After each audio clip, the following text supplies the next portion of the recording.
wohlfühlen. Genau. Das ist irgendwie finster Image, muss man irgendwie finster Was? schauen.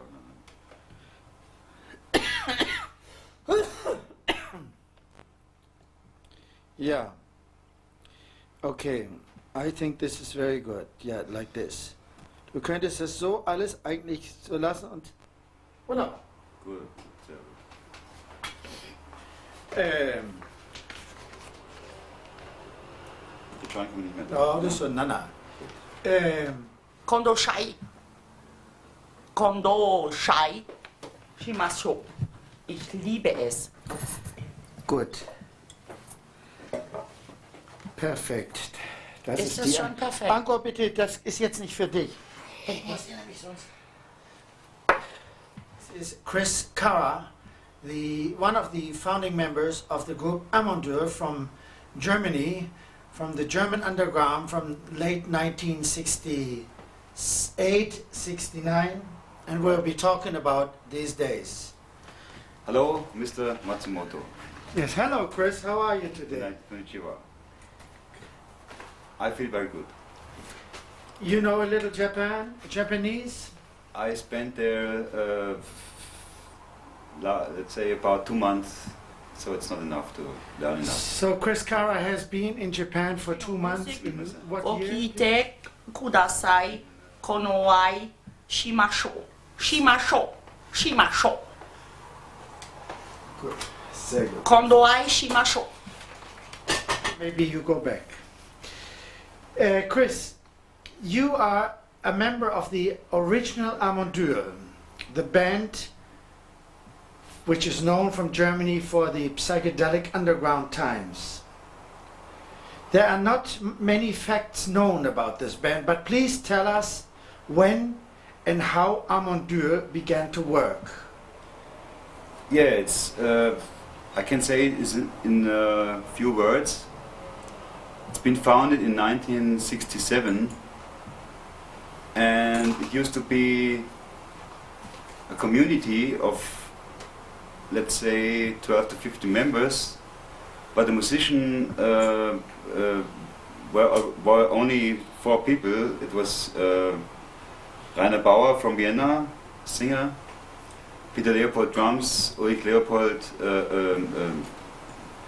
different instruments and bass, and myself playing violin, saxophone, guitar. The original founding members are you, Chris Kara, Leopold, Right. Uli and Peter Leopold, Right. and The singer from Vienna, Rainer Bauer. Rainer Bauer, the singer from Vienna. This was in 1967. Where were you living at that time? That time we met in Italy at a, let's say, at a little village where only artists lived. And You remember the name? I remember the name. It was near San Remo in Busana was the place called. And there we met the Vienna singer playing to the guitar some Bob Dylan songs and some own songs he composed. And we decided spontaneously to make a group like it's never been before. Did you have any other group in mind that you liked? No, we just came from completely different points. Let's face it, like Peter Leopold and me, and Ulrich also came from jazz. We played jazz together with Christian Gerhard. Rainer came from Bob Dylan, Beatles, this kind of stuff. And let's say the others in the band, they still had different ideas about music, and it was like a multicultural idea of making music and art at the same time. When you got together, the singer, still crazy after all these years. Hajime mashite Amon no fan desu. Watashi no music wo kiite kudasai. Kono nai shimashou. Kono nai shimashou. Mach's nochmal, weil ich dazu eine nähere Einstellung nehme. Was, das letzten Satz? Ja, das, was du eben gesagt hast. So, und hier in die Kamera schauen dabei, wenn es geht. Genau. Soweit. Ja genau, das ist gut. Hachime mashite Amon Düül no fan desu. Watashi no music wo kiite kudasai. Konoai shimashou. Konoai shimashou. In the first place, our friends Nicht von den Düüls, von den Düüls. Oh, well, is there any exception now? Ja. Konoai shimashou. Hello, Renate. How are you today? I'm okay. Oh. I had quite a beautiful night last night. Oh, you did? Yes. In which way? In which way we were sitting together, talking about the future, talking about the things in life and in music, and we had a very nice evening. Oh, that's wonderful. When you say we, who was we?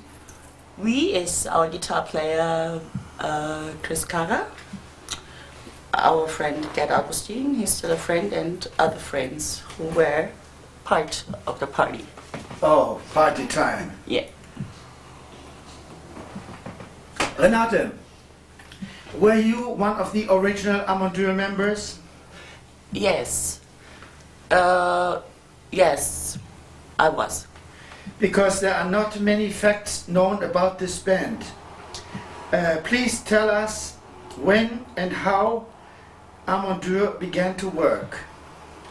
Well, to tell you the truth, we were about 10 or 14 people who were thinking in the same stream of doing something for ourselves and for the rebellion and changed life and everything. And so we came together. I was living in London before, and I joined the friends. We were friends before. So we just came together. Who is we? Well, yeah, like Chris Falk, Peter Leopold, Ulrich Leopold, Rainer Bauer. What about the sitar player, Algoma? Agoma, he joined later. He was my lover. He was He not was, in the he band. was not in the band, no. He was my lover. I was with him in London, and he became really, how do you say, he worked on playing sitar, and he was in the Khan clan, you know, in this Indian Khan clan, and he's now called Al-Groma Khan, because he's one of the, well, he really learned it from the peak, to how to play sitar. But coming back to Amon Düül, we all came together and said we make music, and we then had a huge flat. We all lived there together. This was about 1968 or 67? Yeah, 68. 68. Yeah, 67. 68. 67, 68. In what sort of music were you interested in those days, you personally? Me personally. Well, I was at that time, there were fantastic groups already on the road, like Tanget and Spooky Tooth, and well, I especially liked the experimental groups, you know, they were really experimental, new music, people who made new music. Did you have a favorite group? Yeah, Spooky Tooth. Spooky Tooth. Spooky Tooth Wow. was a favorite. Waiting for the Wind. And Soft Machine, things like this. Also. And Frank Zappa, of course, he worked there that time. Pink Floyd, and you know, that was already there, I think. No, it's not true. No, but when you formed this band Amon Düül, at that time it was so-called Amon Düül 1 from today. Yeah. But what was the band's musical aim? The musical aim was coming out of ourselves. I mean, we just had the aim to make music. We had no aim in that case. We just said we make music and we make something new. And because of that, we are German, and this is a very important thing to say, I think. we haven't. I mean, we have influences from America and England and jazz and all that, but we are different people to their countries, you know. So So the music of the Wir more hatten natürlich auch advanced einen Theaterjob Anglo-American vorbereitet. groups like Und Zappa, dann, Velvet wo der eine schnell Underground, verschwindet. Jimi Hendrix. I know the machine. Okay. We are meeting with John Weinzel from Amon Düül too, who is one of the founding members of the group, this underground group from Germany.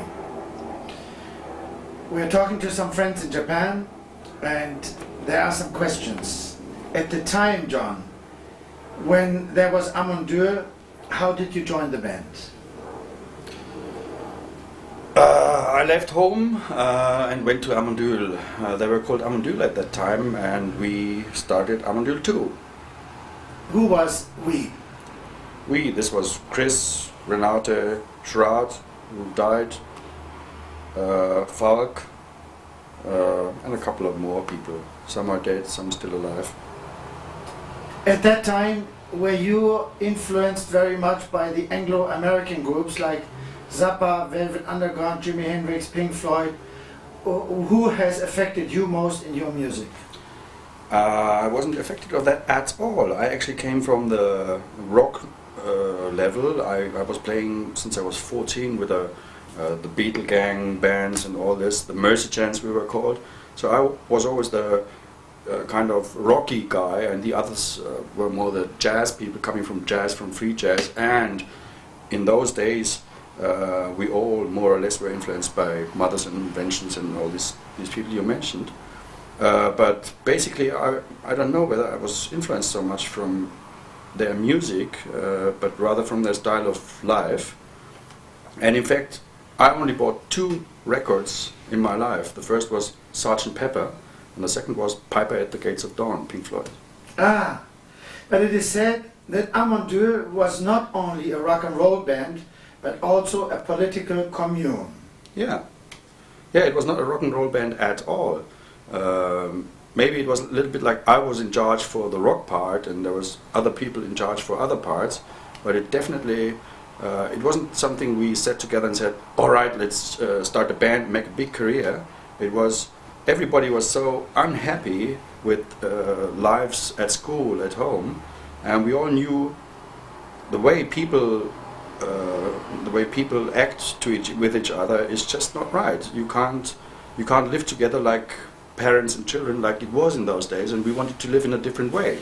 So we joined together in a big flat in a big house, and we tried to make it all very different. But at that time, as a musician, did you also feel that you were a part of politics? Oh yes, I think the whole thing was political. The whole movement was political and worldwide at the same time. So the music was the trailer, the media for the whole thing, and in fact, it was the easiest way to live. I mean, every other living was just pressure, rubbish, all this shit, and doing the music, we could actually live like we wanted to. So was music a part of your personal attitude? Definitely, yeah. Can you tell us something about when you think about yourself back into those days, and when you think what kind of a person you were? You were about 20, 21 in those days, right? 18, 19. 19. Remember the days How, of September. in retrospect, do you Today is the 1st of September. We are in Munich, Germany, talking to Falk Rogner, who is the graphic designer for the German group Amon Düül 2. Falk has worked not only as a designer, artist on the cover designs of most of the albums of the group, but he is also a member of Amon Düül, one of the founding members of Amon Düül 2. Is that correct, Falk? Yeah, that's okay. That's okay. Did I forget to say something? Why don't you tell our friends in Japan, how did you actually I'm quoting our questionnaire, and it says you were a member of the original Amon Düül, but there are not too many facts known about this band, please tell us when and how did you begin to work with Amon Düül too, or Amon Düül?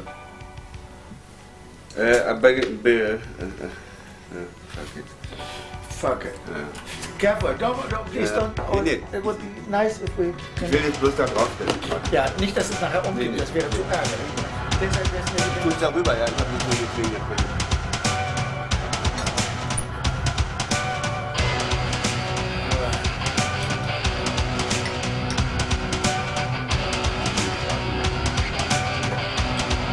You must talk in English.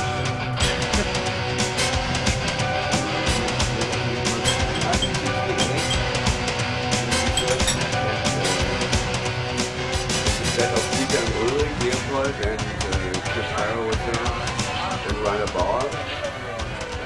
And that was the first time I joined the group. It was then happening to... About 1968. 1968, yeah. Yes. Yeah, in the maybe in the auto. And I didn't join the band. It happened there to start the band all together. You know this. This is guy- how you yeah. got together. You Yeah. sat together and said, "Let's do Yeah, a band. let's do it now. Let's do it." We were. It was after a trip to London. Aha. And we were there at the Roundhouse and saw some concert and were so turned on, and it injected us, you know. We got an injection. In the A mind. music injection. Yeah, a music Or a injection. scene injection. Music and scene injection, because that scene that happened in London, you couldn't find at that days here in Germany. Nowhere. There was nothing like that Nowhere. in Germany. Nowhere. Was it the days of rock and roll in England? No, it was this Beat. It was the beat days, actually. It was the days when Pink Floyd, Jimi Hendrix, and Soft Machine played in one concert in the Roundhouse, you know, and you could drive in the Roundhouse with motorbikes. It was a arena thing. Were you sort of affected by the music of those groups, the Pink Floyd, Velvet Underground, Zappa, maybe? Yeah. What was your favorite music at that time? We used to go at that time to a flat of a Swedish guy, and he got all the new records. And I remember three records were the most astonishing music. The first Pink Floyd, the first Velvet Underground, and Zappa's We Were Only In It For The Money. We Are Only In It For The Money. These three records I can remember were maybe not an influence, but it was a kick for us to hear that unusual music, because it was you can compare it with beat music. It It had nothing to do with the Beatles or the Rolling Nothing. Stones, nothing. the Who or the Kings, who were big in those days in England. So your music was orientated towards the underground in England. Yeah. Was that kind of It was underground? at that time it was underground. It became later it became one of the most important acts in worldwide. Pink Floyd and Mothers and Of course, yes. the Velvet Underground. You know, Amon Düül was it more a rock band or was it more a commune in those days? In those days it was more a commune, because the music they were playing. At that time I wasn't playing an instrument. I was only a member and did the photos and began to start with the artwork. Chris, Ulrich, Peter and Rainer Bauer were playing stuff, and the most material they played at first were Rainer Bauer's songs. He was a singer-songwriter from Vienna, and he was the guy who had already written some songs, and they played that songs. And from that material, they developed the new Amon Düül material. Would you say that Rainer Bauer was really the founding member of Amon Düül in a way, of the musical part that became Amon Düül? Yeah, I wouldn't say the founding member. He was at the first time he was he was influenced, you know. He influenced the music of them.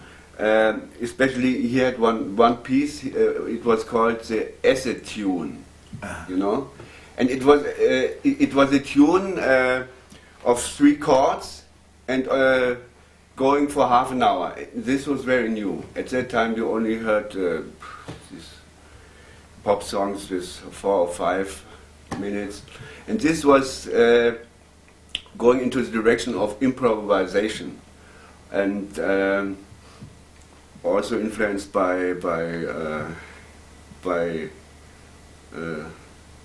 that form that at that days were developed. Pink Floyd's pieces got longer and longer. Like 20 minutes long. Yeah, 20 minutes, half an hour, yes.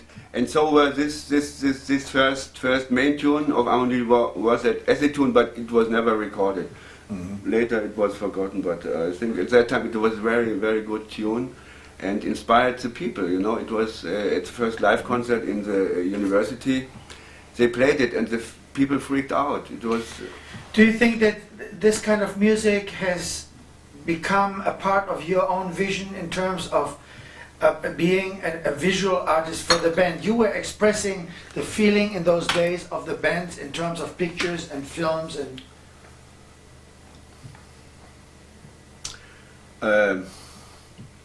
It was not a conscious thing. I did it. I didn't ask myself from what things or what music I influenced. I did do it. It was happening. It was happening in the community and in connection with all the influences at that time. Films and photography. But you have photographed the group from the early days. Today is September the 1st, 1995.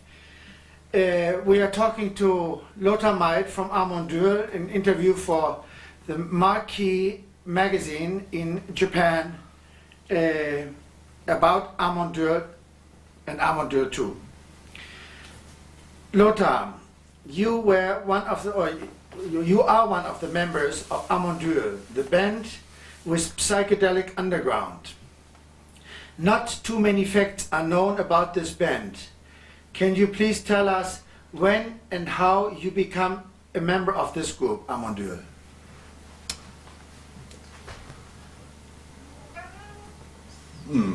The band was existing while I was doing some other things. I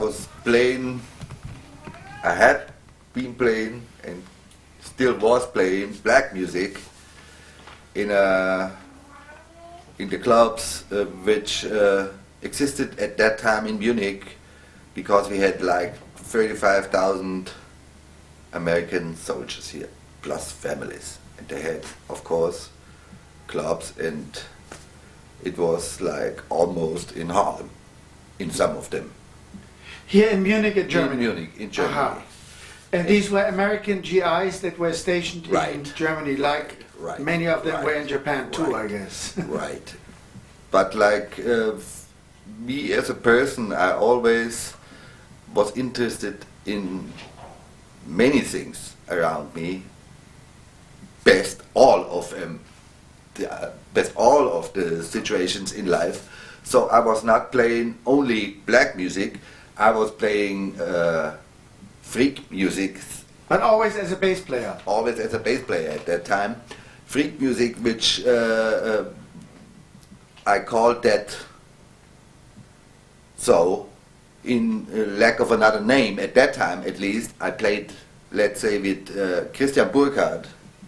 From Embryo? From Embryo, and was connected to that scene through jazz, which I started off with before I played rhythm and blues in the Harlem clubs. I started off as a upright bass player and played jazz in the jazz scene. Yeah, because this brings us to the next question. At the time when you were joining Amon Düül, what sort of music were you interested in? That is really already answered by... Right, in all of it. I played black music, like I said. I had been playing jazz with Gunther Hampel and people like that, with Elvin Jones, for example, one night from the Coltrane Quartet, yes, and things like that. And I was listening to Jimi Hendrix already and had met him with the had jammed with him actually, and he actually asked me if I play with his group, because like with the rhythm and blues group I was playing, like I said, we played in the Big Apple in Berlin. In Munich. In Munich. We had a Big Apple here. A discotheque or a club? A club, right. And we played for the Drifters, for the so-called Drifters. Benny King and the Drifters. Yeah, but I experienced that it was not the real Drifters we've been playing for. It was the so-called Drifters, and the people who worked with us in the Big Apple as Drifters told me there's about 5 different drifters all over the world playing the Drifters. Yes, It definitely was not Benny King I was playing with, but really good singers and really good deliverers of Drifters songs. So with Mike, I played for them. As you know. I don't believe in you too. Da lasst uns eine Zeit, weil ich der einzige Teil von meiner roten Ruhe habe. He's not gonna. Surrounded by the storm for many days, and you knock at the gates of night.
To Olaf Kübler, the first and original producer of Amon Düül 2, starting from the album Phallus D, Yeti, Dance of the Lemmings, Wolf City, Carnival in Babylon, Life in London, Vive la Trance, and Lemming Mania. Right. And Olaf, are you considering yourself as a member of Amon Düül 2? In a way, yes, because there was a time when even I had the name Amon Düül to get more respect by the industry in 1972 or 73, when we had burned away in Cologne with all the equipment. Oh, we will come to that later about the fire in Berlin and about live gigs. But it is important for us to know there was Amon Düül and then there was Amon Düül 2. In your opinion, how did this happen?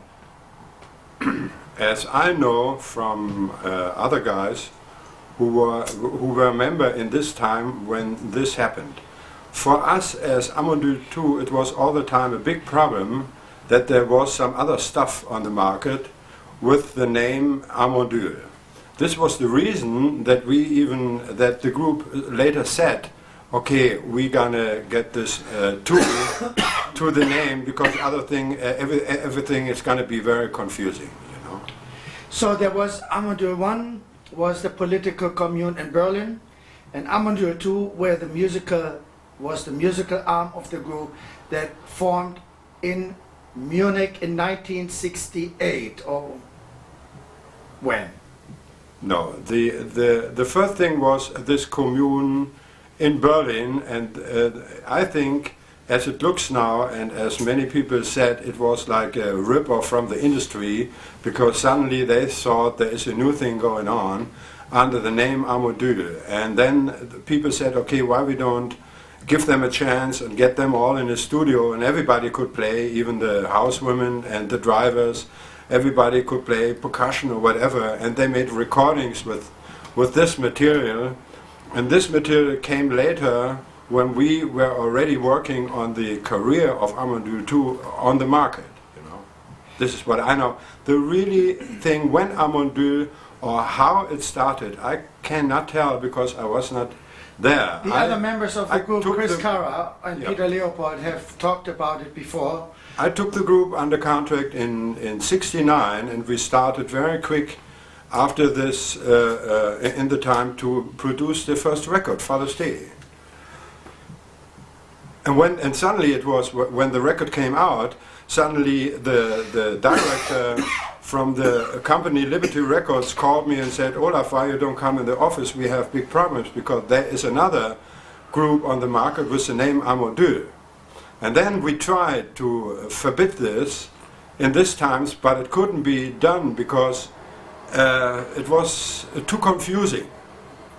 You know, maybe it had cost a lot of money to straighten this out, but then the record company had to maybe to buy all the old stuff from the Meisel company.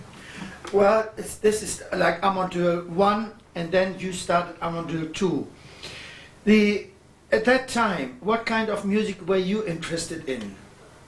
What kind of music did you like? In this time, I was a saxophone player, and I'm still a saxophone player, a jazz player, who played here in the most popular club in the domicile. And Chris Cara and a couple of the musicians, they were into jazz too, and it means they showed up and we knew each other. And suddenly I heard that they play in the PN or in some strange places, and I went there and saw when the band was playing, and everybody got totally exalted, you know.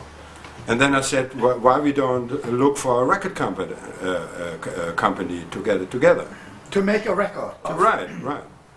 Because some of the Amon Düül said that they were rehearsed so well from playing so often every Monday at the PN Hit House that they really, it only took 2 days to do the first album with you, the Father's Day album. Do you remember the circumstances under which you met Amon Düül? Was that at the domicile?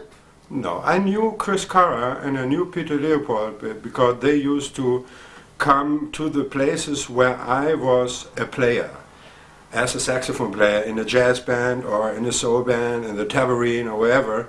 They showed suddenly up, and then in this time they were totally wild freaks, you know, with long hair and very strange looking and old cars and really the underground, you know. And I had a good contact to these people, and I felt that something gonna be happened, especially when I heard the band the first time playing. I said, this I have never heard before, and why I don't get my connection together to plug this thing to getting a record. Do you remember Chris Cara was talking about that the first time he met you, you threw him off stage? That's right. Under what circumstances? Because when you play in a jazz club and the audience is there and the band is organized and everybody knows what kind of tune you play, and then suddenly a freak comes on the bandstand who first you don't look at all that he's maybe a jazz player, you know, and then he gets his instrument out and he have not this kind of standard what these musicians are doing every night, and he wanted to play, and I said, well, why you don't better go up from the bandstand and we check later what we could do, you know. So if you were not rehearsed with a musician like that, you wouldn't want to play, right?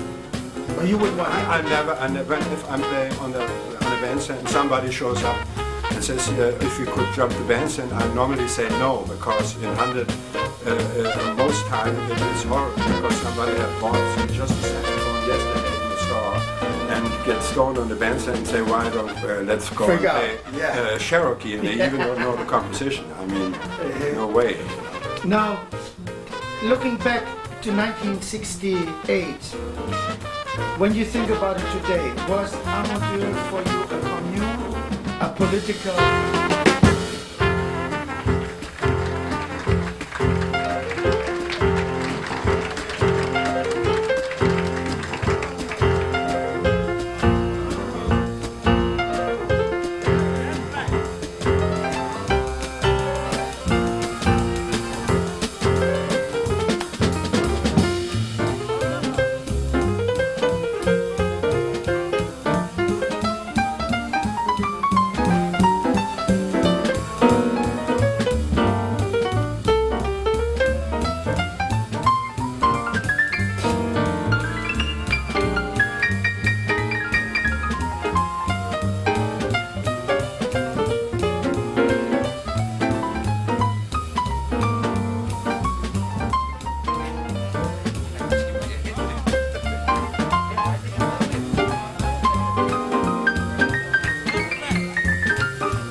Circuit, which was at that time big apple clubs, mostly. Or the P and Hit House where Amon Düül later played. No. Because the club P and Hit House is Right. mentioned. And he said Jimi Hendrix. I didn't know who it was. Yeah. And he started to try out his new bought guitar, a Fender Strat. Stratocaster. Right. And he played the blues, and I say, well, if you play blues, I play with you. And so we was jamming, and he listened, and he said, man, you're doing it. I mean, you want to play? And I said, I'm playing already. Yeah. But so you actually played with Jimi Hendrix? Yeah, right? for a couple of hours, at least. And Here's the man that played with Jimi Hendrix. And Yeah. I asked my guitar player, which was army type, shortcut, like me now at the moment. Who was that? Joe Quick. Joe Quick. Joe Quick. Yes. Who played like Jack B. Humble and be Steve Big. Cropper and I mean The Memphis Sound. the Memphis Sound. And I said, this man wanna play. Ask me if I play with him. What you say about it? And he say, you don't play with long hair people. And I said, okay, I'm not gonna play with long hair people. I play Stax. That is the reason why you didn't play with Jimi Hendrix, right? So maybe I was lucky, or Yeah. maybe I should have done it. I don't know. It's a question. Okay, Right, it's over. It's over. But I was later on, when the first Jimi Hendrix Experience record came on the market, I started to recognize and to realize who I was playing with. So at the time when he was there, you had no idea. But No. by the way Definitely he was not. playing, didn't you feel that he was an unusual I player? thought he was playing real good. I mean, it was not so heavy out there like the later Jimmy. I could hear B.B. King in him and the blues, like we played him in the tambourine too. Tell me something, Lothar. So this was my Experience with music. to psychedelic, and I mean direction psychedelic. It was not psychedelic, but direction psychedelic, and I tried to play things like Jimmy did with cats like Christian Burkhardt, which he didn't like at the time.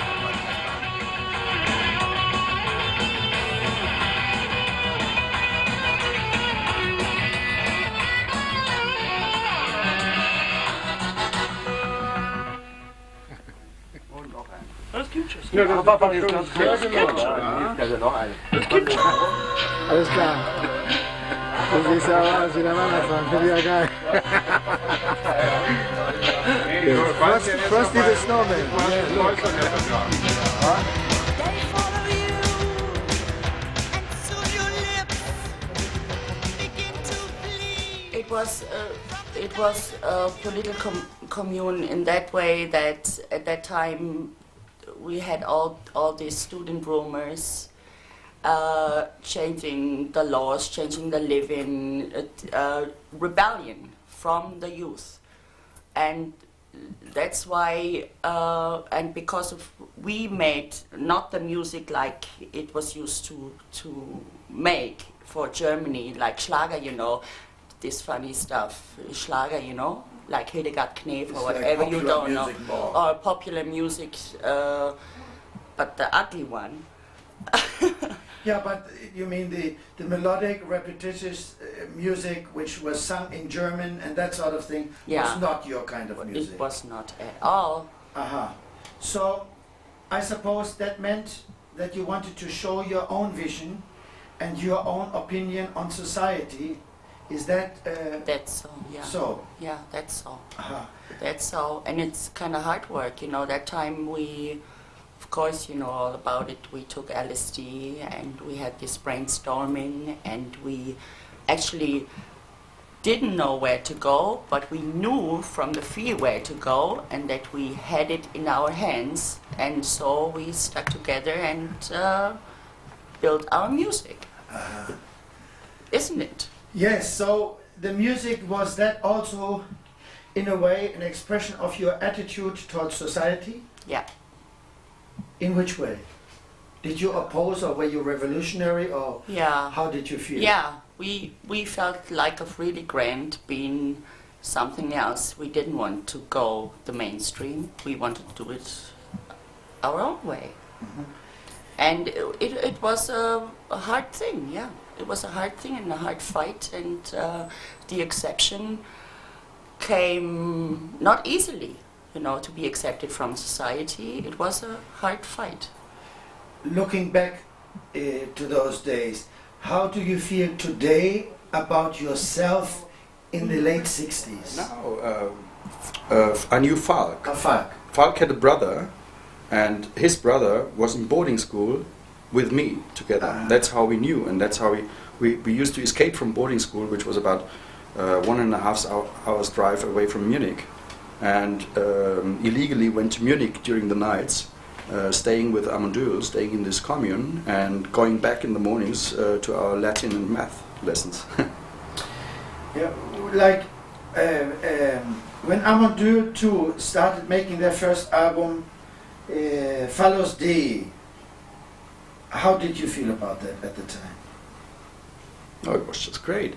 We were just a bunch of mad guys, stoned our heads on acid most of the time, and playing music, and more people were listening to us. And one day I think I was tripping, and I came back home to the house in Hersching, and everybody said, we got a record contract, and it was just unbelievable. It was just the trip for us. Yourself, or what kind of a person were you?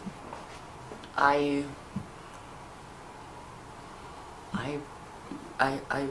don't like that word hippie to myself. No, but how did you see yourself? You were not a straight person like no, society. I was a fighter, if you call it. Yeah. Political fighter too, or? Yeah. I was. In 1968, today we talk about the 60s, or about the generation of 68. What does that mean to you, 1968? Well, this was, that time was the right time to change something in society, and we had the luck to be in that age to change and to be heard. Yeah. Yeah. In 68, there was a split of Amon Düül. Yeah. So Leopold and Kara and you left the other part of Amon Düül. Yeah. How did this happen? Or no, you see, we really were in a commune, you know, where it was Sozialismus. Was heißt Socialism. socialism. You know, they really like hard, like in DDR it was. You know, really like in East Germany. Like in East Germany, we had this kind of rules, even though in our group. But we only wanted to make music, you know, music, and that's why there were this kind of fight in between the band, and we said, I don't want to go strictly away in the political way. We want to make music, and that's why we kind of halved and split in two halves. In right? 2 halves, and we borrowed money from our parents and got ourselves the equipment to do music and a house where we could live. And then we started, played every Monday in a club called the PN in Munich. It was a main road from the area of Munich where all the art was going on that time, you know, a really nice place. And there we played every Monday, and it was an event. Every Monday it was an event, and this we did for a year. And then suddenly the people came, why there is no LP, no nothing, and that's how we got the contract. And but tell me something. The group Amon Düül has made records before you were there. Yeah. What was the first record that you participated in? Fallus Day. Fallus Day. Yeah. That was in 1968-69. Yeah. Uh-huh. We only took 3 days to do that album because we were so rehearsed, because we did every Monday. So we only took 3 days to do that album. You played Mondays in Munich in one particular club? Yeah, in the PN. PN Hit House? PN Hit House, yeah. A club where Jimi Hendrix or the Rolling Stones played before? Yeah. You know, that kind of a club? Yeah. So, a very small club, but a very in club. Do you wish to comment on the music that was put out under the name of Amon Düül before your time? Well, I have kind of problems with that. Not really. This music is like I don't know how to call that. To me it's like a experimental avant-garde? It's experimental avant-garde, and it's a stream where all the people say, okay, we sit on that stream and we play on that. But it's not the music I love to do, and I was feel not to really do. your kind of music. No. Okay. No. So here this man says, I feel Amon Düül too. Okay, yes, please, thank you. It's also important. You can go closer. Ja.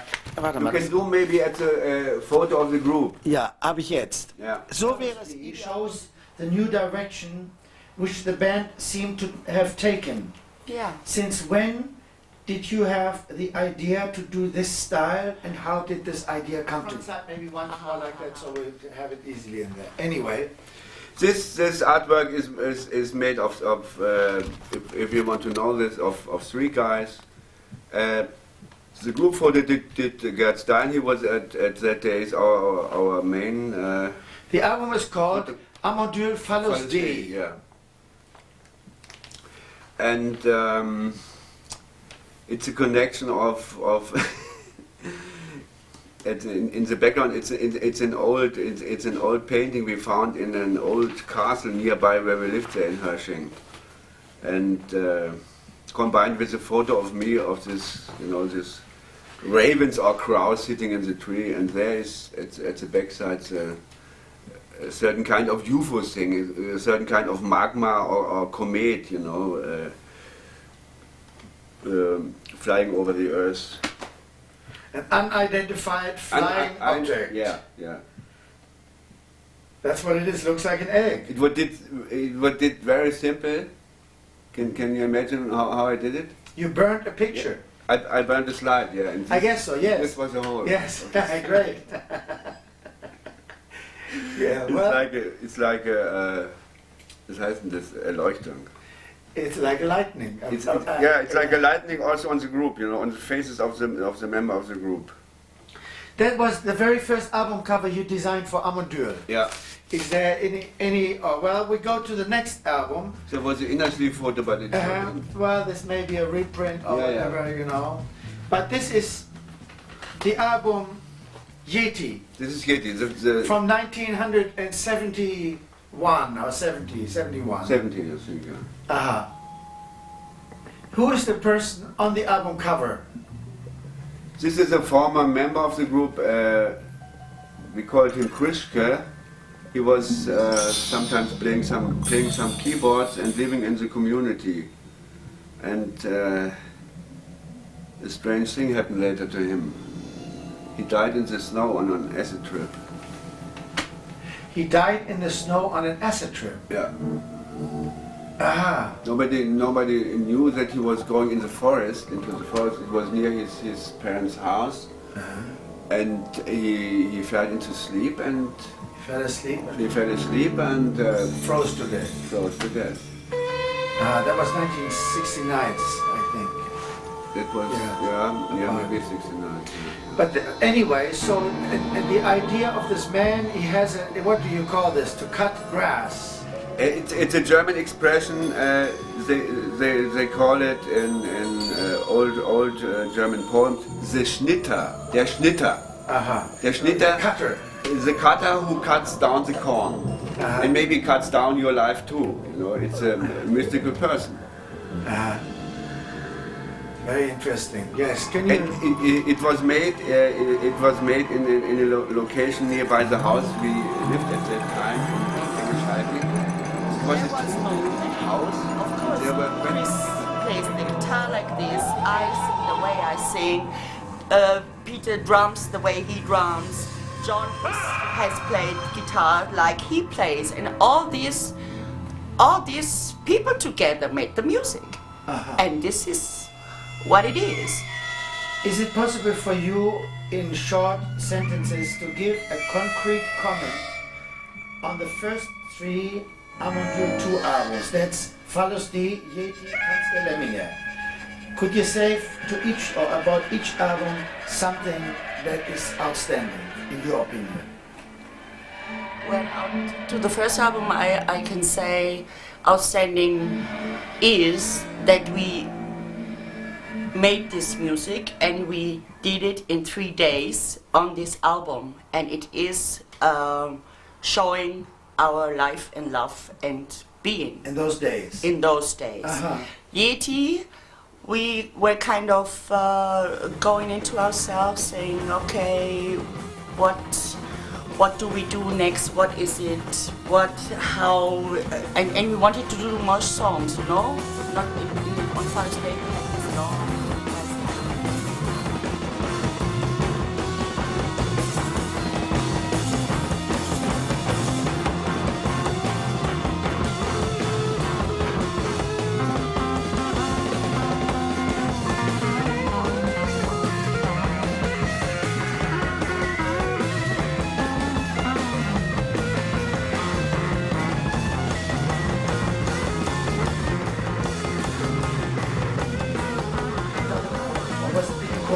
That they were too long or what? No, I don't think so. We never, you know, we never thought we do now a double album. It was just that much material there, so it was like this. Looking back to those days, Same time. when you got together, did you have a name for your group immediately, or? No, there was a discussion about the group of the name, because we didn't want to have any German name, because we didn't felt so national. Plus we didn't want to have an English name too, because then people thought maybe we are like the Anglo-American band or so. So we decided to take two names from other cultures, like from the Egyptian cultures, the name Amon is coming from the What does it mean? God of sun. The Son of God. the god of the sun. Oh, the Amon, god of the Amon, sun. Amon, yes. And Düül was an old Turkish, I mean, this time it wasn't Turkey yet, goddess for moon, a symbol for moon goddess, a female god for moon. Aha, for the So, goddess of the moon. Of the moon, right. Aha. So, who came up with the name Amon, Düül? Was it you and Peter, or did it all of a sudden happen, or? I think there was, there were about 3, 4, 5 different names we discussed about.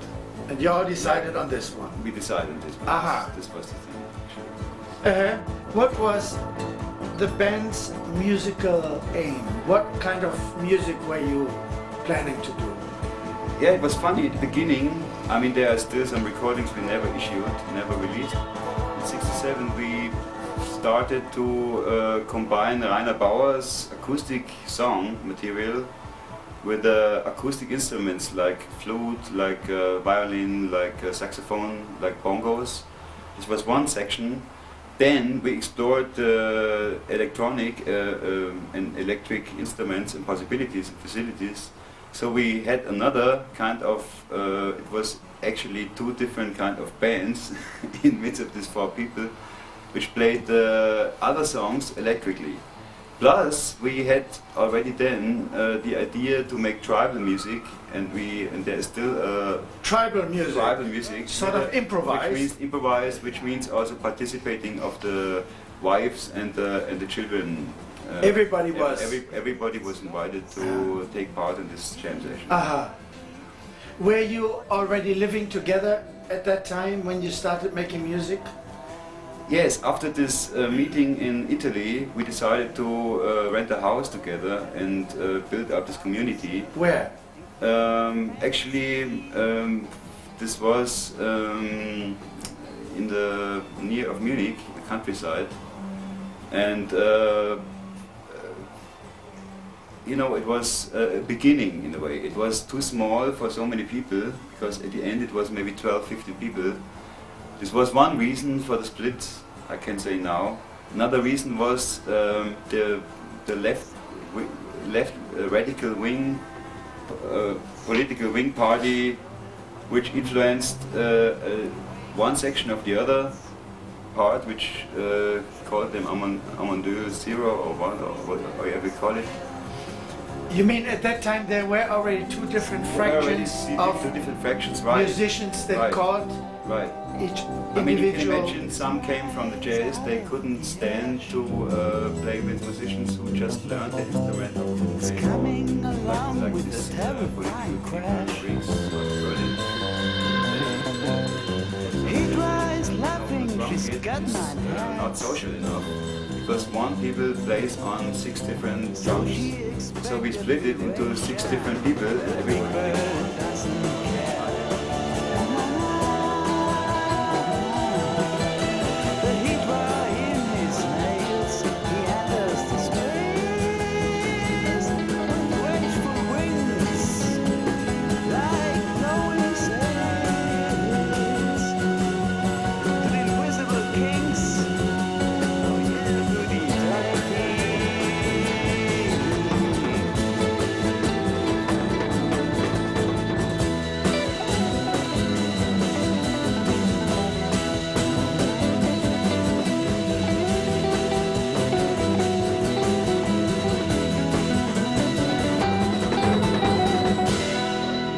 Itself, but after 1 year, I would say it was 68. More than ever today, you know. I mean, more than ever today. You mean in those days you were more politically active? Yes, but only with the group today. I think I'm in my anarchistic ways, you know, alone, but I'm really happy with it, you know. Many questions at once, but first question, let's say. I remember as it started. Actually, we rented. Before it actually started to rent a house, we rented a really big flat in the midst of Munich. And this was that in Gießener Straße? No, this was Prinzregentenstraße. Prinzregentenstraße. It was really huge for rich people, you can say. Yes. And Neighborhood.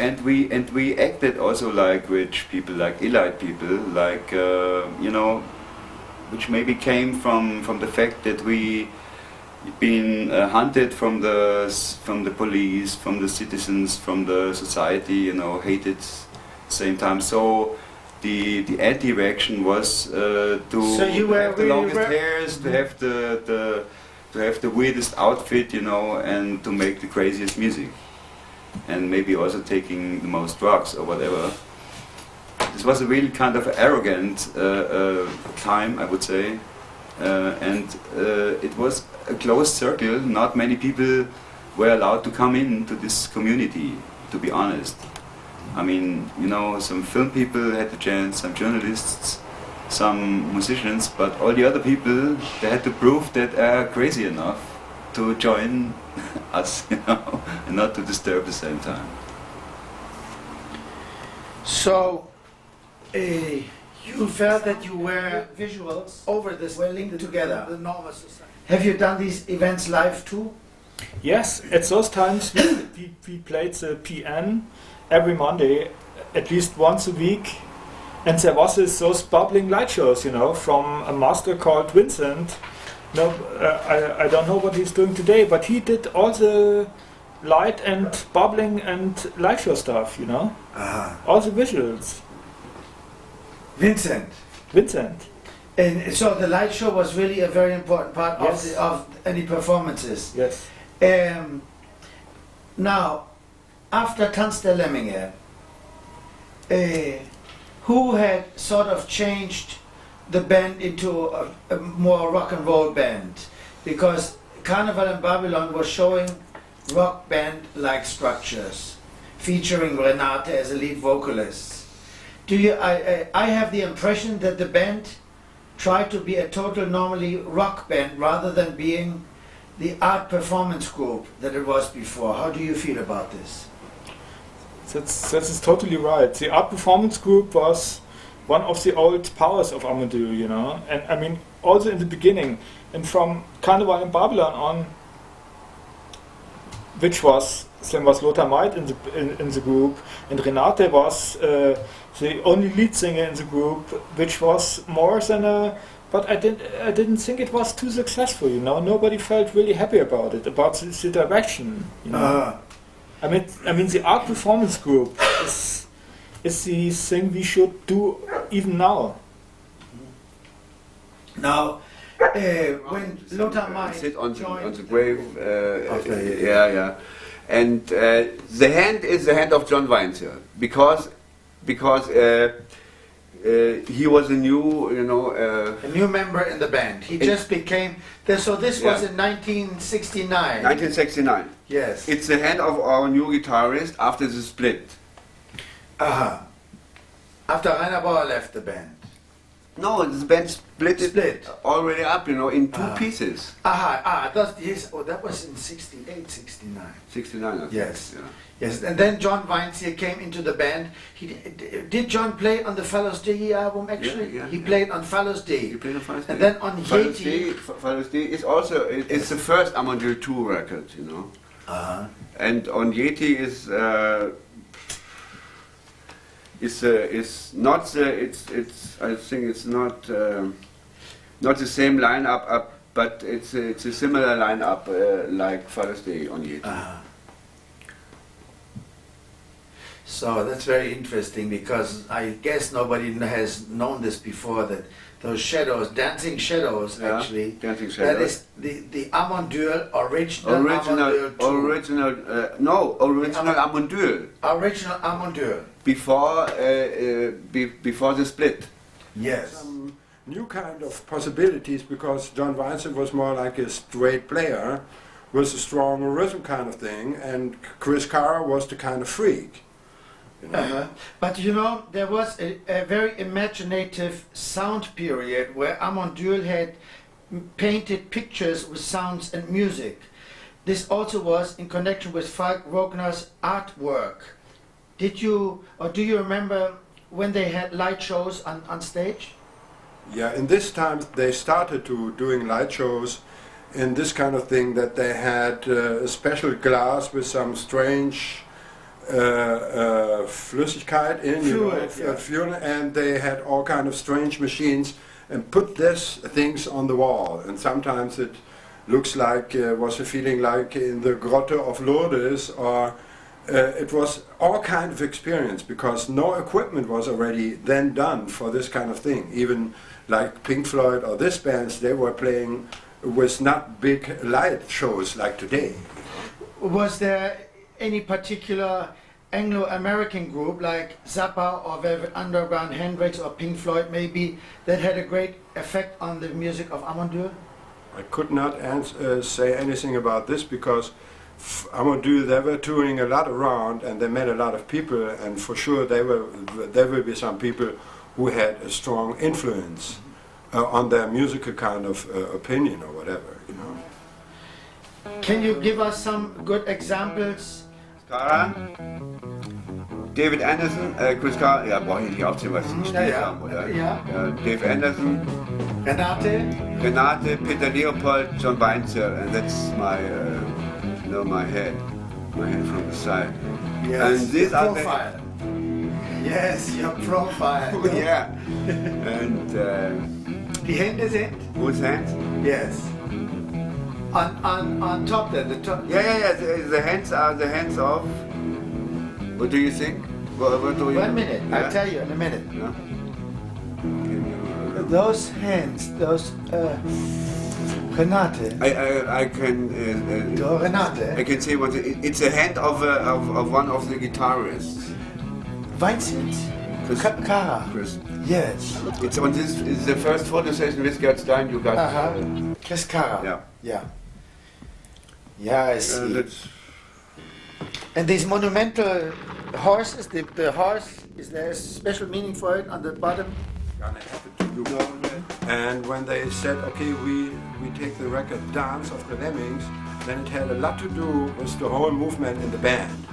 At the same time, Kronwinkel was dying. The place where they lived. Yeah, where they lived, and there was a lot of inside bullshit going on that many people said, if you keep going on like this, you like a Dance of the Lemmings, and you're gonna break your neck or whatever. And it happened. A lot of things happened, like this burning. Then we had to sign a new contract because all the equipment was gone, and we had. You were signed to Liberty United Artists Records. Yes. And what happened in relationship?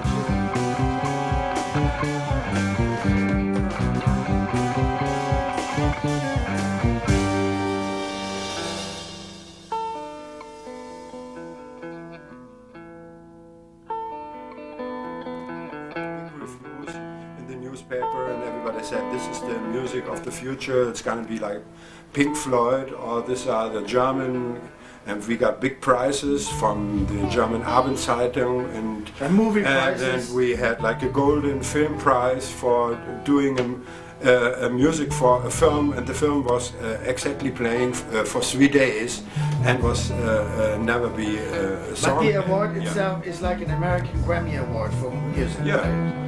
Like this guy, and like that guy, and like the hand. Yeah, it's some of this some people say weird, or other people say dream sequence, or maybe drugs-oriented vision. And the inside is a spaceship, and kriegen wir nicht drauf. Oder? Ja, ein bisschen höher. So, einen Moment. Ja, zu dir nach links. Nach links. Yes, this is the spaceship. It's a spaceship with images of the members of the group, taken from a. I can take the other sleeve. Yeah. Taken from a color TV screen at the Beat Club, you know. I photographed it. From a TV show in Germany. From a TV show in Germany, music TV show, yeah. And so those are the monitor pictures of that show. Of that show, yeah. And you see on the right there's an elephant flying on a carpet. Flying elephant, yeah. It's the flying elephant. The flying elephant, yeah. maybe not flying elephant, but an elephant on a flying carpet, because the elephant got no wings, you know. It's it stands on the flying carpet. Yeah. That's it. And on the left side you see a very in the German fairy tales a very famous figure. It's the Düül. Always like this, that in fact no one is the boss, but of course composers had of course their thing, and I was the one who I always felt like someone who, you know, if you have a real good tart and you have to kind of what you do, you put these little things on top, and how do you say that? I was always the... Puzzle? Huh? It's like a puzzle? No, it's not a puzzle. There is a really good tart, and it really tastes good. And then you have to garnish it. I was the garnish. You were the dressing? I was the dressing. I was the dressing on this real tart, you know? And with Yeti, I started something else. I was part of the tart more and more. Do you remember today how you felt after the first album was coming out in the stores, in the market, in the hands? I was too proud and pleased, and yeah, show them that this is something. Yeah. Did you connect with society in that time? You know, it was quite mediocre and quite, you know, established, and we were actually, you know, born in a time. Everything changed, you know, from the sexual revolution to the political revolution to the musical revolution. 68 was, of course, the cultural revolution all over Europe, and it is said that Amon Düül was really a political group. How was that? I wouldn't say that, you know, because the thing is, the first gig ever we made, I mean, before this big festival happened, was there was a political reason. It was in Munich, and it was the time where they made some new laws against demonstrations. They could get you whenever they wanted for such a long time. The police could arrest you without a warrant or reason. Right, it was called Notstandsgesetze, which means in emergency case they can do everything. So we demonstrated in our way, in form of music, against this law, and it happened in the University of Munich. This was the very first gig ever. So from this time on we had the image to be political. But when we had the connection to the real political scene in Berlin, for example, K1, K2, you know, etc., where all these terrorists came out later on, we found out these people are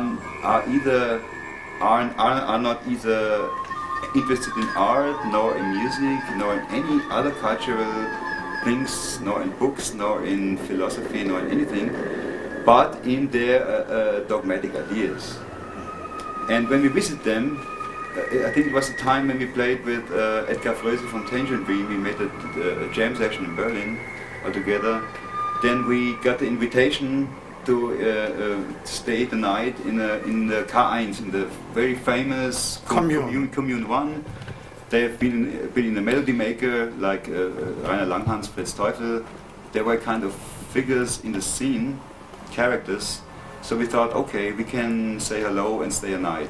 What happened was that another political faction, which was very close to them, called Tupamaros, were down there living and sent about 20 rockers up to our flat to beat us up, to make a massacre, you know, and so we had to flee from this place immediately, otherwise we maybe would get killed, you know. So you really were not a part of that society?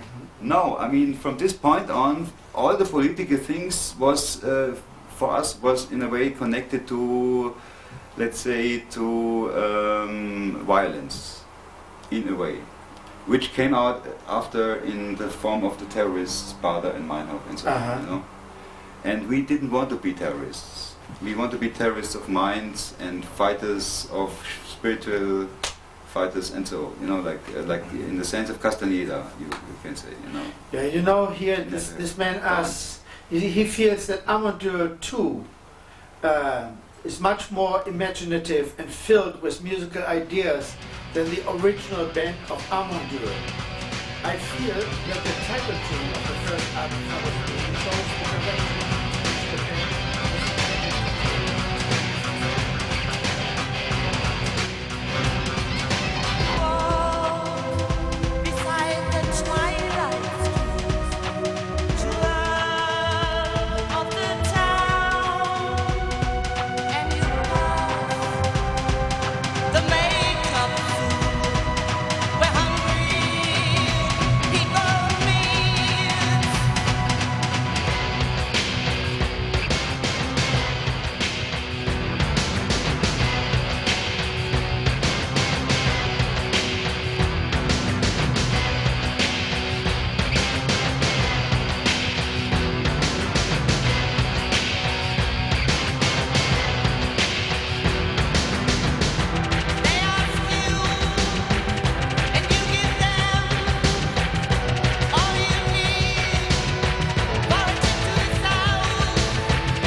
commercial music in terms of records. Is there any episode that any episodes in making the process that you remember, anything that will be appreciated? They appreciated everything we did. To tell you the truth, in Germany, they didn't like us very much. You know, we really had to fight in Germany, but in the foreign countries like England, Italy, France or so, they were kind of loving us so much. Really, really, really. I had to tell you the truth, in Manchester, we played in an old church. There was no prayers anymore. It was a huge, huge church. Where was that? In Manchester. And we played there, and it was maybe, I don't know, 500, 600, 700 people like this, you know, really boom. And therefore, this is the only time I wanted to have protection, you know, because a fan came up to me. A fan came up to me and said, "I love you." And within the same time, I had a tongue kiss. You know what that is? It was within a second, boom, he gave me a kiss and he stole my lover's leather jacket. In the same time, he wanted it all. Manchester. In Manchester. Well, we played as well in the Cavern, you know, Cavern Club, where the Beatles started. Telephone. Hello?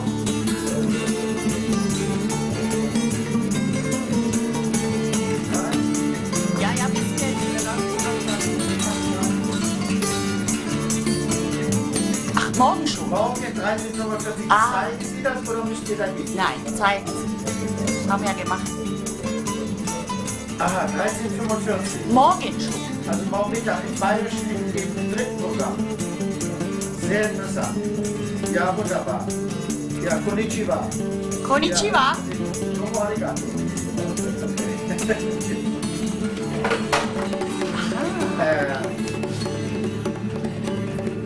I am very much into the deep, imaginative sound character that Amon Düül too had in the period of the 18 Dance of the Lemmings. Also, supposing from the now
But we had all of these bubble shows going on, you know, and everyone was really... So we were spaced, you know, and therefore you don't need the imagination we gave with our music, and everyone had his own imagination towards the thing he heard and in his mind. Do you think that drugs had a great influence on the early days of Amon Düül from Faller's Düül to Lemmings? And I was stealing the synthesizer. But because I had not the money to buy one. Got it. Anyway, it would be interesting. How old were you at the time you joined Amon Düül? You don't remember, I would have to count that. I'm not. But how old are you? Are you going to tell us how old you are today? 57. This man is 57 years old. You don't have to believe it, but he really is. Anyway, it shows that at the time you were just in your 20s, something like that. You know? I guess so. Late 20s already. Well, whatever, but the name Renate Knorp-Krötenschwanz. Yeah. Let's look at your little. Lass mich mal eben drin.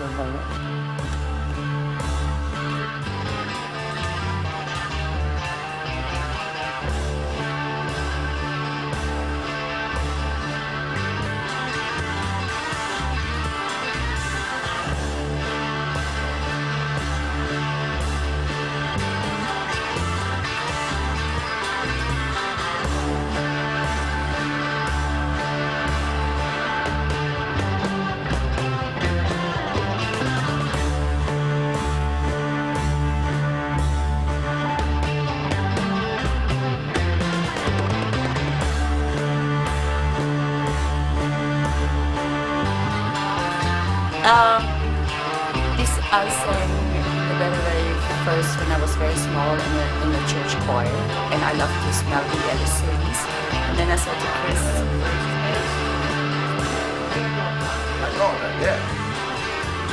because it was said one before floor that there was down, another terrorist in Enzensberger lived.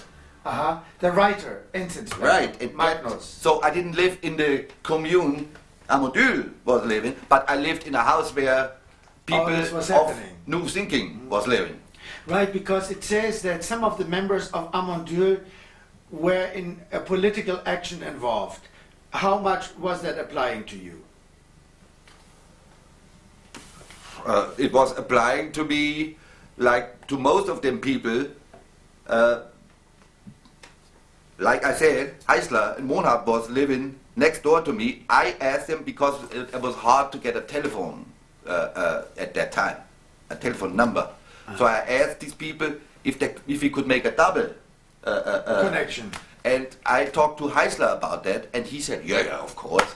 And it did never happen. But later on, I found out why it did never happen, because he, of course, probably did phone calls or was receiving calls I should not get my ear to. Surely, I understand, you know. You should not get any of the secret And calls. I was living there. My first old lady was a teacher, a school teacher, and she was very, very Your scared. first wife? Yeah, my first wife was.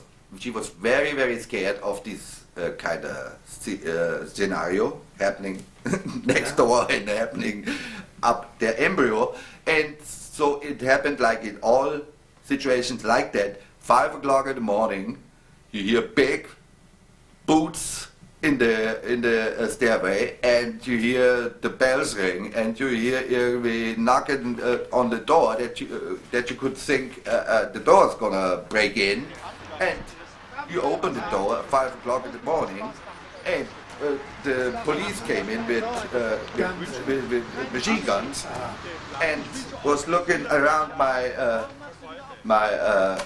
rooms, and the day before, Christian Burkhardt from 5th floor was visiting me and had a Peking Rundschau with him. What? The what? A Peking Rundschau. Peking. Peking. Yeah.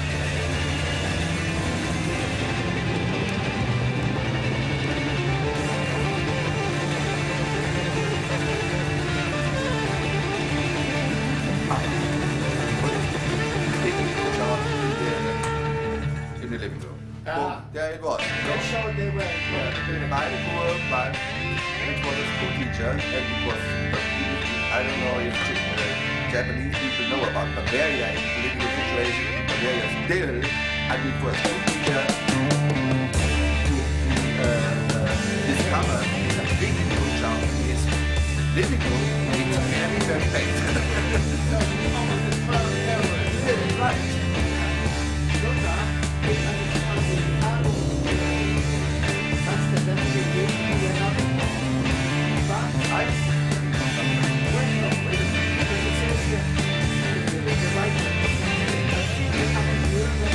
On a more accessible way after Tanz der Lemminge. What was that the way the band had intended to take? It was always, it's always difficult with a group like Amon Düül to say it was intended. There were no plans really. Happened that way. It was not intended. And I have to say I was playing on Tanz der Lemminge. This is wrong. What was the other record he was mentioning? Yeti. Yeti I was not playing, but Tanz der Lemminge I was playing. And on Carnival in Babylon, why was Renate Knaup featured as the lead vocalist? Carnival in Babylon, I was only playing 3 songs. I was already gone, almost, then. So I cannot say, I wouldn't even say she was always the lead vocalist. It might not sound like, but she always was the lead vocalist because it was the only person who was only singing. The others was always playing and singing, so we cannot say they were real singers, but the only real singer we had all the time was Renate. So except that she did play tambourine at times. Yeah, I mean, of course. You know, it says, I have the impression that the band went to be a normal rock band rather than being this band of total art performance. What does he mean with that? What band? In other words, at the time of Carnival in Babylon, the group seemed to go... What's on Carnival? I didn't know all that shit, huh? Yeah. No, I don't like that at all. It is to me it is a very funny album. Sorry to say that. My most beloved album is Fallis Day, Yeti, Tanz der Lemminge, Roof City, Vortex,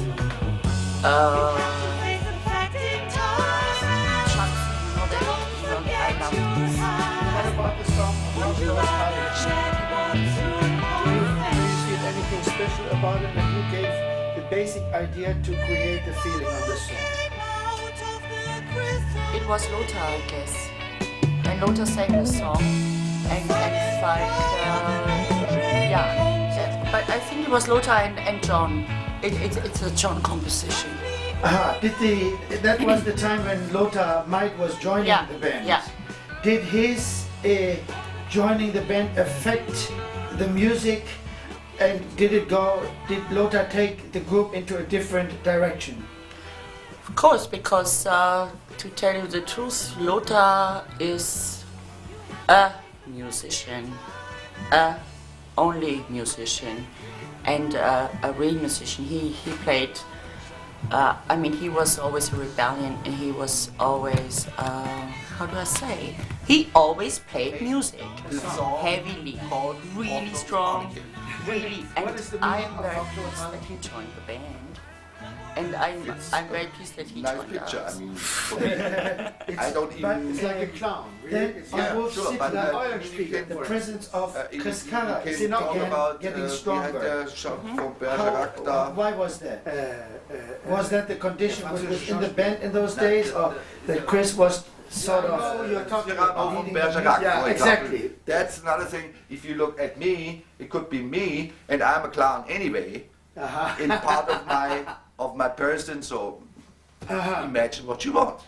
Lothar, do you feel that you joining the band Amon Düül has affected the band to take a more commercial direction? And also, was this affected by the difference and changing of the general social atmosphere in Germany between the late 60s and this period, 1973-1974? Do you feel that you have changed the band into a more commercial band, accessible direction? I don't know. I mean, I must admit that I was, besides of playing black music and besides of playing jazz and besides of playing with Christian Burkhardt Embryo and besides of playing with Mer Waldron and what do I know, I was working as a studio musician. And had big fights with agency that we have all kind of possibilities like light and equipment to do our own thing, you know, but you could never say to Amon Düül that it's a show band. You know, it was never a band who said, okay, yesterday we came out with this and why we don't do this tomorrow. It's a band who's living much more from improvisation and good feelings, and if the good feelings are not there, then the concert is even bad. Besides of playing with Mer Waldron and what do I know, I was working as a studio musician. Like I said, I had a wife, I had kids. You have made your living by playing with other productions. And I had interest because, like in the beginning, I said I'm a person who is interested in many things. I get bored if I do only one thing. Yes. So I was interested in all things, and I was a good bass player, and so I played on a lot of commercial. You were known as in the studio bass player. Right. I play on Fly Robin Fly, I play on... The band would have no record. Today, 1995. You know, because Lothar Maid is the important person on this record, because he had all the programs with his computer done before, and if he wouldn't have... But the compositions are Chris Cara, for instance. This have nothing to do. The composition could be get over to Lothar and he program it on his computer desk, and then it comes out. Because with now Lothar, I would not see any possibility that the band could make a record. Now, you made the album Wolf City in 1973-74. The presence of Chris Cara is getting stronger in the band. What was the situation, or what were the conditions inside the band in those days? You're talking about Wolf City. Wolf City was a production we did between the Olympic Games. And it means there was a big disaster in Munich, 100,000 of people were running around, and the Wolf City production was done in different studios. You know, and starting in the Bavaria, going to this studio and this studio. And this was the record I really thought we have made it. Because everybody thinks so. Thought when we played Wolf City, they said, okay, Olaf, congratulations, now the band will have the hit. Wolf City, you're a pearl without pity. Your glory is like ice cream, dripping on the skin of a girl.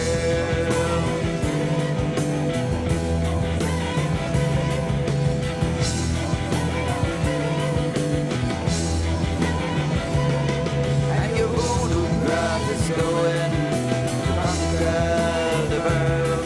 By the Greyhound leans back in the president's chair. Thousands of children on their way home. Yes. A long time ago. 73, that's 20 I years don't know the ago. outside conditions so much. I mean, we was touring Europe, but You were touring outside of Germany. We come to this later, yes. Was Da kommen nämlich noch Fragen zu dem Komplex. broadened, or how do you speak that? Which word? Verbreitert. Broadened. Broadened. Oh, broadened. So, this was the outside conditions. So Amon Düül was not only a German band anymore, a local Munich band or national German band, but became known across the German borders. Right, You we were was playing with big acts in our support group in England. I remember was the Sparks and Renaissance and people like that. Do you remember the first time you went to England? Yeah. What was your feeling? Oh, it was like, it was a flash, really a flash for me, because Germany was somehow, and still is to me, music developing country. Backwards. Yes. It's way back, you know. So we came to England and everything was different. Really, really different. And this first tour we did led to my leaving of Amon Düül. Oh, you experienced the England? Because we came there. I saw groups like the Roxy Music. I saw David Bowie, and the feeling and the clothes and the things. And I said, I have to do something like this right away. And it led to 18 karat gold. Uh-huh. Aha. You know what I mean? Because this was the glamour of England. 18 karat gold. I don't know if you know the record. Is my remembering of the first England tour experience. I did. That's very interesting because going to England seemed to have meant a lot to everybody. Trying the same thing. And apart from them, we could live. Suddenly, we could live from this. We could drive big black Cadillacs, and it was like really for us. It was really astonishing that because like that time, all the parents said, "You never do this," and you have to study something real.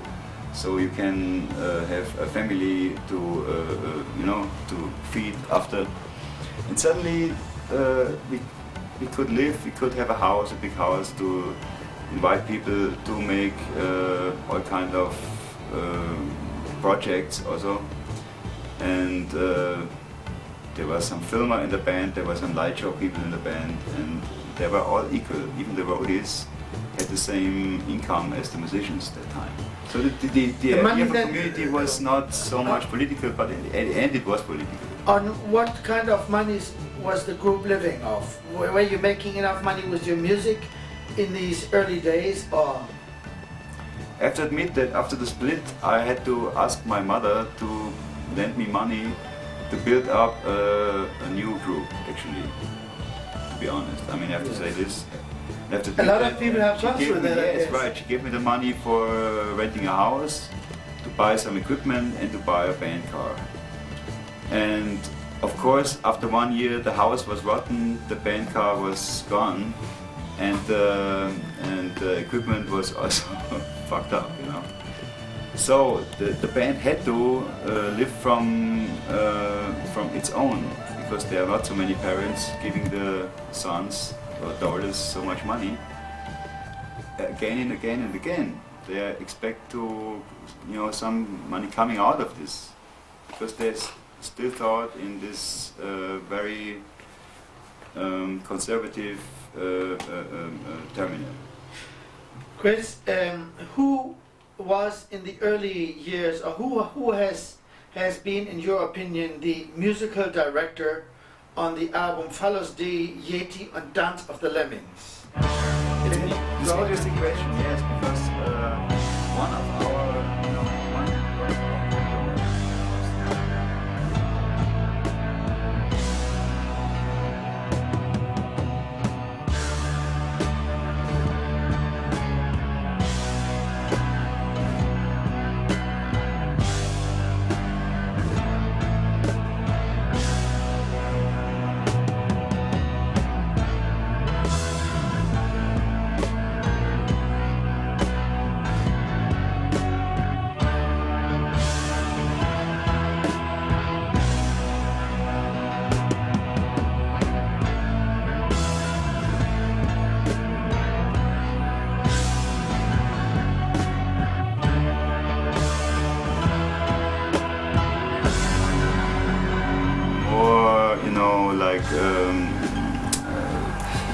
let's say spaced out, and nobody could really come close to us except the very close friends. And you know, the rumors went on and on that there are some secret things going on and some inner circles, you know, and some really strange stuff like black messes and so on. And only partly it's true. The ones that were directing the musical direction of the group, were they the ones that were also in sort of command for the group or spokesmen? I wouldn't say that. I mean, from the side from now on, maybe it was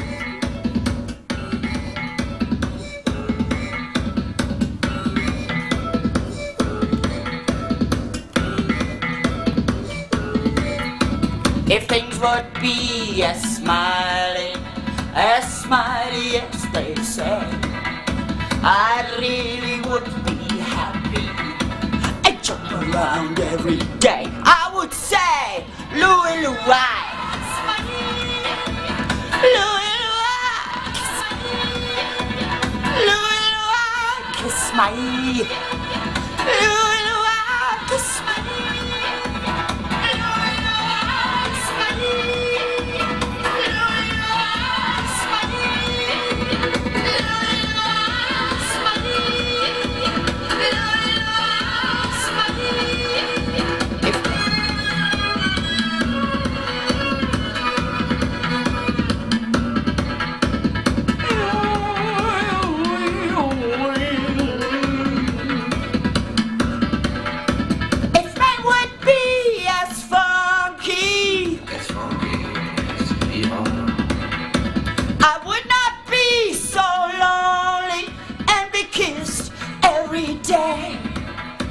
But love is just a video game. Used to sell cheap perfume.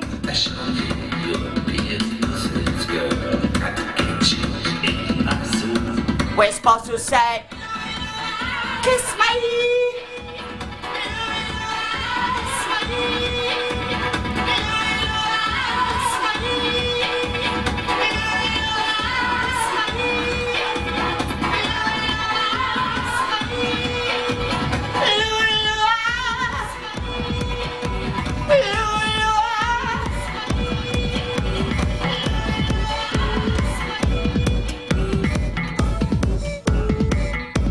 If things would be as smiley as they say, I really would be happy and jump around every day. I would say,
And after this, the trouble started in a way.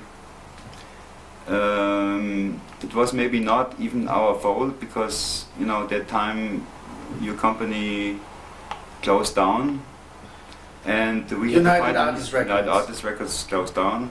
So we had to find another company and we switched to Atlantic America. But again, that was later because we're trying to go Right. chronologically right now. Okay. Personally, this man says, I am very much into the deep, imaginative sound character that Amon Düül II had in the period of Yeti and Tanz der Lemminge. Also, supposing from the now legendary artwork by Falk Rogner, it seems that you were making some sort of total art which looked like the sound and was a link of sound and visuals. Have you done this on live events too? When you perform on stage, how does an Amon Düül show look like? Yes, I mean, at that time, the so-called performance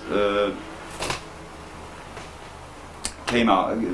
The word performance came into the time, and it meant not just to perform, not just play music.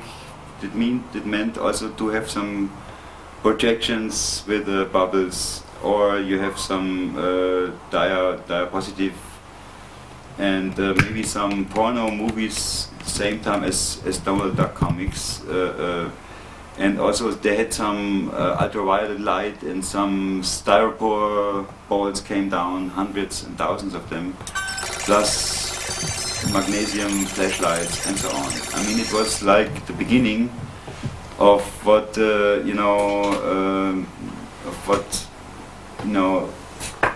mean. Was it psychedelic on stage? Of the psychedelic era, yeah.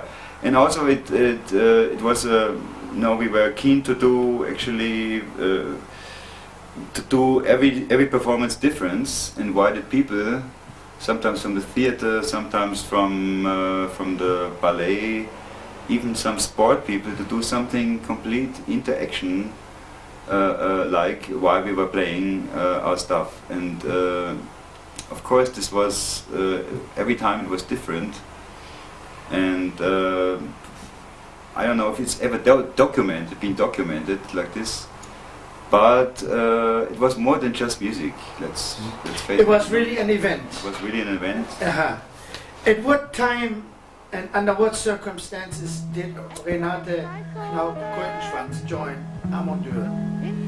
Yes, when the split, after the split came in 1968, I would say, yes, it was near Munich, this house. We already knew Renate. We already had the other guitar player, John Weinzel. We already had another violin and bongo player, Gerhard. There was... Who just died. Gerhard from yes, Samedi. Right, from Samedi. Yes. Christian Thiele. So there was actually already a new band formed, and the other side had also another drummer, another bass player, and many singers. So we decided to have a real singer in the band. Like before, Rainer also used to be a real singer, and so Renate was from the first time on, I would say, Amon Düül II. She was.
because all the people usually went out to Munich. We had this house in Hersching, and I stayed at home because I liked playing. They would never play.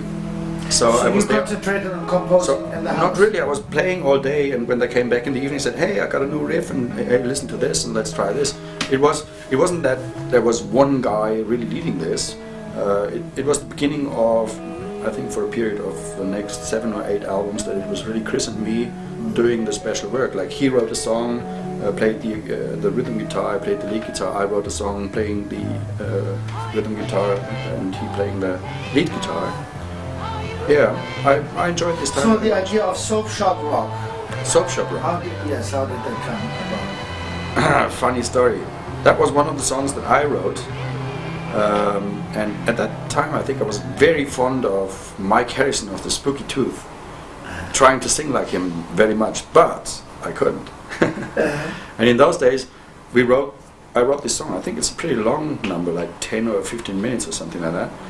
And the last thing to be done was put the vocals on. And I remember being in Bavaria Studios, a huge gym hall of a studio with this huge window and all these 20 people behind the desk, behind the glass, watching me. And I'm by myself with a gigantic phallus of a microphone, and I have to sing in there, thinking of Mike Harrison. This is my thing, and now I'm going to sing like Mike Harrison. And this bloody bastard of a studio engineer just put away all the playback inside in the control room, and all they could hear was my voice trying to be Mike Harrison without a rehearsal. So I was singing my guts out and trying to be real good, and I just see that one by one head after the next head, all the 20 people visible through this glass window disappear down the desk. In the end, there was only the engineer left, and even he ventured. He's got the job, so I went in there.